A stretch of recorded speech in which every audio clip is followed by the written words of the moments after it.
name's Matt Rosu, Dean of the Sigmund Wise School of Business and a professor of economics at Susquehanna University. I wanted to take a short minute to discuss the definition of a recession and why this time feels a little bit different.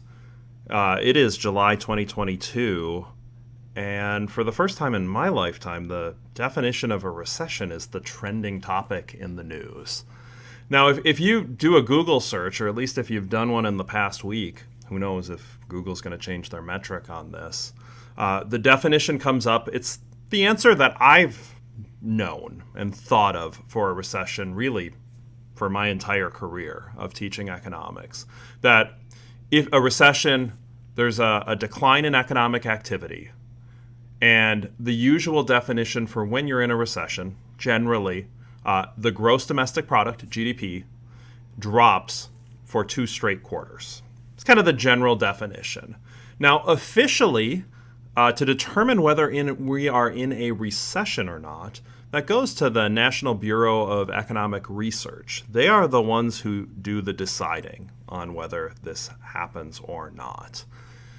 Now, why in the world is this getting so much attention? Well, we just had our second straight quarter of gross domestic product falling in the United States, but the Biden administration and many others are pretty publicly claiming, they're out there saying, no, we are not in a recession right now. So wanted to take a little moment and see what's happening. How could we think about this? How is this time a little bit different? First, let's go to the definition. The Biden administration is right that it is indeed the NBER, the National Bureau of Economic Research. They do decide when we're in a recession. They have a team, a bipartisan or apolitical team, hopefully, deciding on when you're in a particular recession.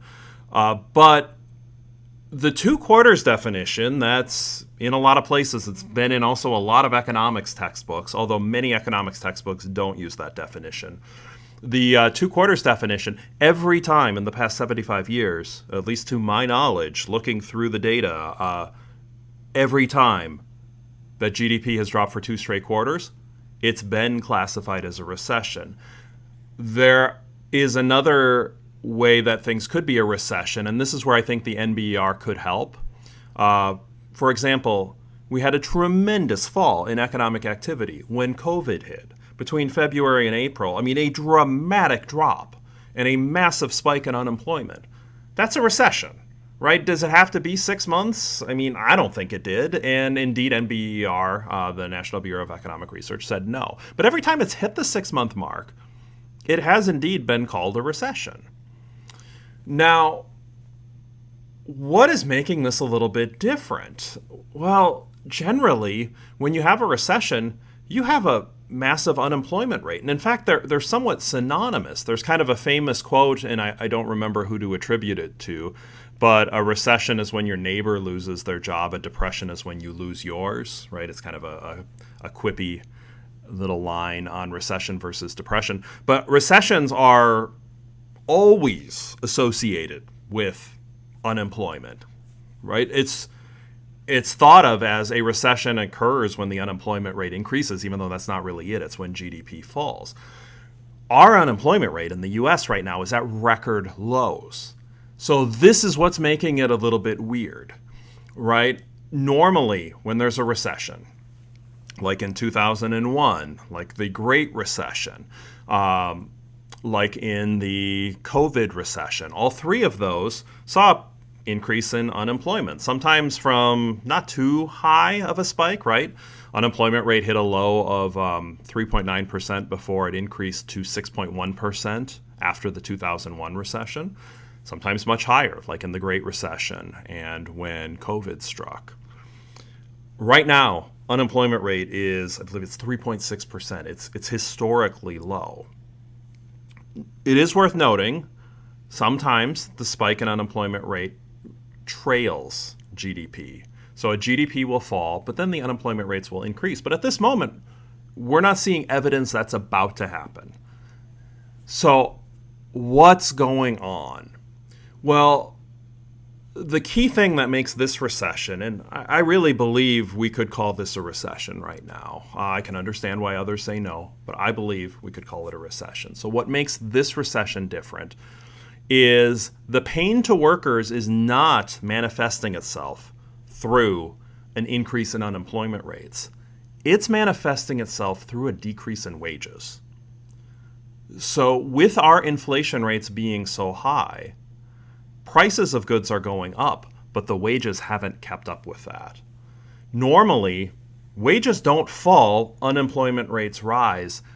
The U.S. Bureau of Labor Statistics estimates a 3.1% decline in wages after adjusting for inflation for the 12 months ending June 2022. 3%, a 3% cut is enormous, right? For the average family to have to cut back on 3% is pretty, it's going to be painful. So this recession is causing pain, right? Like recessions cause pain for, normally it's because of unemployment rates that rise. This one's causing pain in a different way, and the drop in output seems to be manifesting itself in lower wages that are seen across the board, or at least on average, right? Some people certainly could be better off, but on average, wages have dropped. Regardless of whether we are technically in a recession or not, right, the economic pain is pretty real, and really the government's going to have to take actions to curb the inflation rates, to fix our inflation issues.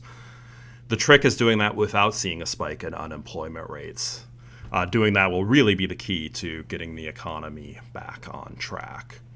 Hope you enjoyed this short video. I plan on doing a few more of these, so if you liked this, if you don't mind clicking like and subscribing, that will help others see this. I don't know that much about the Google algorithm, but I do know clicking like and subscribe helps get this video in front of other viewers. So thank you very much, and hope you have a great day.